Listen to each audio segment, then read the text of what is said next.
উত্তরপ্রদেশের কানপুরে I love Mohammad এই লেখায় পুলিশ 25 জনকে গ্রেপ্তার করে এবং সেই ক্ষেত্রে একেবারে ক্ষোভে ফেটে পড়ে আলিয়া বিশ্ববিদ্যালয়ের পড়ুয়া সহ একাধিক মুসলিম সমাজের কর্মীরা। এবং দেখতেই পাচ্ছেন একেবারে আমার পেছনে পশ্চিমবঙ্গ মাদ্রাসা ছাত্র ইউনিয়নের পক্ষ থেকে একেবারে আলিয়া বিশ্ববিদ্যালয়ের তালতলা ক্যাম্পাস থেকে ধর্মতলার ওয়াই চ্যানেল পর্যন্ত এখানে বিক্ষোভ সমাবেশ করা হচ্ছে এবং যেভাবে নবীজি অর্থাৎ মোহাম্মদ সাল্লাল্লাহু আলাইহি ওয়াসাল্লামকে অপমান করা হচ্ছে এবং ধর্মীয় ভাবাবেগ প্রকাশ করা রীতিমতো বাধা দেওয়া হচ্ছে, তারই প্রতিবাদ জানিয়ে আজকে রাজপথে সরব হয়েছেন আলিয়া বিশ্ববিদ্যালয়ের পড়ুয়ারা। তারা কি বলছেন, তাদের কি বক্তব্য, সরাসরি শোনাবো আপনাদের। অ্যাকচুয়ালি এটা ইউপিতে হয়েছে, ইউপির ক্ষমতা আছে যোগী আদিত্যনাথ। তো এই যোগীকে আমরা একটা কথা বলতে চাই, ভারত হচ্ছে সমস্ত ধর্ম বিশেষে এটা সবার যেটার ধর্ম প্রচার করতে পারবে, কিন্তু তিনি ওখানে হিন্দু সাপোর্টার বেশি বলে মুসলিম মাইনরিটি কম বলে তোমরা কেন মুসলিমকে এত অত্যাচার করছো? এটা শুধু আমাদের নবী সাল্লাল্লাহু আলাইহি ওয়াসাল্লামের নাম লিখে এটা হয়েছে, এটা কিন্তু এই প্রথম নয়, এর আগে অনেকবার নবী সাল্লাল্লাহু আলাইহি ওয়াসাল্লামকে নিয়ে অপমাননা হয়েছে। সেই যোগীকে একবার একটা কথা বলতে চাই, তুমি যদি সত্যি যদি ভারতবাসীকে ভালোবেসে থাকো, তুমি যদি দেশকে ভালোবেসে থাকো, সমস্ত মুসলিমকেও তোমাদের কর্তব্য ছিল একটা শান্তি শৃঙ্খলা বজায় রেখে কাজগুলো করা। এরকম করে মুসলিম সমাজকে তোমরা একদিকে ঠেলে দিয়ে দিচ্ছ, আমরা মুসলিম সমাজ সেটা মেনে নিতে পারি না। এক শ্রেণীর প্রতি এত ঘৃণা কেন? এত ঘৃণা কেন? ওরা জানে যদি মুসলিম সমাজ এর আগে রাজত্ব করে গেছে, এখন যদি ফের মুসলিম রাজত্ব করে আসে, তাহলে আমাদের এই খাওয়া দাওয়া শুরু করে আমাদের টাকা পয়সা লোটাপাটা থেকে শুরু করে সব কিছু বন্ধ হয়ে যাবে। তাই জন্যে এরা মুসলিমকে এতই ভয় পায়। অ্যাকচুয়ালি ঘৃণা নয়, এরা ভয় পায় কারণে এর কাজগুলো করছে। যদি ভয় না পেত তাহলে ওরা কেন এরকম জেলে ঢুকে দিত? ওদেরও তো লোক আছে, যোগী আদিত্যনাথকে বলতে চাই ওদেরও তো লোক আছে, তা সত্ত্বেও কেন মুসলিম মাইনরিটিকে কেন জেলে ঢোকানো হচ্ছে? উত্তরপ্রদেশের গভর্নর যোগী একটা পাগল মানুষ, মানে পাগলা কুত্তায় কামড়ালে যে রকম ব্যবহার করে উঠছে এরকম ব্যবহার করে। কখন মুসলমানদের কোন একটা কমিউনিটিকে লক্ষ্য করে কখন কোন ভরাবেগে আঘাত দেওয়া যায় সেটাও দেখতে যায়, আর মাঝে মাঝে চেক করতে যায় মুসলমানরা কি এখনও জেগে আছে কিনা। ওই টাগলাজিকে বলবো যে উত্তরপ্রদেশের সময় তোমারও শেষ, ভাত খুব তাড়াতাড়ি শেষ হয়ে এসেছে। আর আমাদের যে মোদিজিকে বলবো আপনার আন্ডারে যে সমস্ত সিএমগুলো রয়েছে তাদেরকে ভালো করে বুঝিয়ে দেন যে মুসলমান সমাজ এই ভারতবর্ষের জন্য জান দিয়েছে, রক্ত দিয়েছে, তারপরে ভারতবর্ষ স্বাধীন হয়েছে। আশফাকুল্লাহ মানে রক্ত দিয়েছে, তিতুমির রক্ত দিয়েছে, কাজী নজরুল ইসলাম তার লেখনীর মাধ্যম দিয়ে স্বাধীনতাকে ফুটিয়ে তুলেছে। সেরকমভাবে বিশ্বকবি রবীন্দ্রনাথ ঠাকুরও ছিলেন, নেতাজি সুভাষচন্দ্র ছিলেন, গান্ধীজি ছিলেন। এরা হচ্ছেন একদম পরমাপের ব্যক্তি। যেমন রসুল সাল্লাল্লাহু আলাইহি ওয়াসাল্লামকে মানে আঘাত করা হয়েছে, সেরকম যদি গান্ধীজির নামে এরকম কটূক্তি করে বা গান্ধীজির নামে পোস্টার টাঙানোর জন্য কেউ কিছু করে, আমরা মুসলমান সমাজ আজকের মতোই এমইউসির পক্ষ থেকে রাস্তায় আন্দোলন করব। আর বিশ্বনবী সাল্লাল্লাহু আলাইহি ওয়াসাল্লাম হচ্ছে আমাদের ইমান। এই যে আমরা মুসলিম সমাজ, Muslim community, actually Muslim community আমাদের রসুল সাল্লাল্লাহু আলাইহি ওয়াসাল্লামের উপরে ইমান আনার মাধ্যমেই, যদি আমাদের শেষ নবী হযরত মুহাম্মদ মুস্তাফা সাল্লাল্লাহু আলাইহি ওয়াসাল্লামের উপরে ইমান না আনা যায়, তা কেউ মুসলমানের মধ্যে থাকে না। সুতরাং এইরকম একটা আবেগে আমাদের আঘাত দিয়েছে, সেই জন্য উত্তরপ্রদেশের যোগীকে বলবো নির্লজ্জ একটা বেহায়া সরকার, পাগলা কুত্তায় কামড়াচ্ছে আপনাকে, আপনি ইঞ্জেকশন দেন তাহলে হয়তো খুব দ্রুত তাড়াতাড়ি সুস্থ হবে, আর মাথা খুব তাড়াতাড়ি ওনার ডাইভার্ট হয়ে যাবে। এই মুসলমানদের এই আন্দোলন, মুসলমানদের রাস্তায় উনি হয়তো নিশ্চয়ই দেখছে, আগামীতে আশা করছি সে আর বলবে না। এখন কথা হচ্ছে আমরা মুসলমান সমাজ বিভিন্ন ধর্মের জন্য আমরা যখনই আঘাত আসবে আমরা এই রাস্তায় নামবো। যদি রামকৃষ্ণের নামে বলা হয়, রামকৃষ্ণের নামে কেন পোস্টার টাঙানো হবে, আমরা মুসলমান সমাজ এমইউসির পক্ষ থেকে আগে নামবো। আসলে এরা হচ্ছে আরএসএসের এজেন্ডা, এরা হচ্ছে মুখ্যমন্ত্রী নয়, এরা উত্তরপ্রদেশে আছে আরএসএসের এজেন্ডা। সে চাইছে ভারতবর্ষকে হিন্দু রাষ্ট্র করতে। হুঁশিয়ার, ভারতবর্ষ শুধু একটা কমিউনিটির জন্য রক্ত দিয়ে স্বাধীন হয়নি, এটা গণতান্ত্রিক দেশ, এখানে মুসলিম, খ্রিস্টান, শিখ, ইহুদি, নাসারা সবাই থাকবে, এখানে কারো বাপকা দেশ কি? তো যোগীকে বলে দিচ্ছি সাবধান হয়ে যেতে। একটা শ্রেণীর প্রতি বারবার করে ঘৃণা বিদ্বেষ রাগ কেন?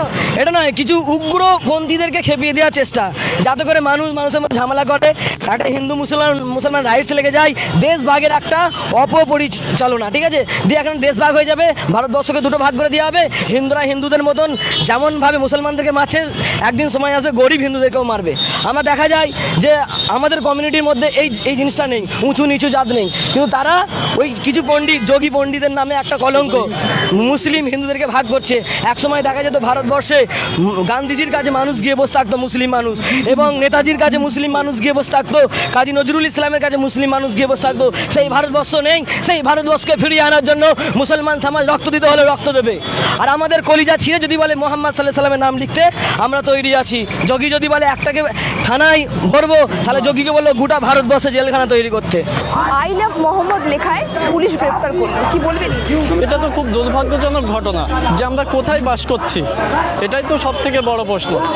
যে আজকে ভারতবর্ষের জমিনে যে সংবিধানের উপরে মানে হত্যা ছাড়া এটা দ্বিতীয় কিছু নয়। এখানে বিভিন্ন ধর্মের মানুষ বসবাস করছে, তো এখানে আমরা যদি একটা ধর্মকে পার্সোনালি অ্যাটাক করি, এটা ধর্মকে অ্যাটাক করে কোনোদিন মানুষের দিল থেকে নিয়ে নেওয়া যায় না। কারণ মানুষ সে চলছে, সে মন্দির বা মসজিদ যেখানেই থাকুক না কেন, তার স্রষ্টা তার দিলে থাকে। অতএব একটাকে গ্রেফতার করে অ্যারেস্ট করে মানুষের ইসলামকে যখনই, ইসলামটা হলো হাওয়ার মতো, ইসলামকে যখনই আঘাত করেছে গোটা বিশ্বে দেখো আই লাভ মোহাম্মদের ঝড় উঠে গেছে।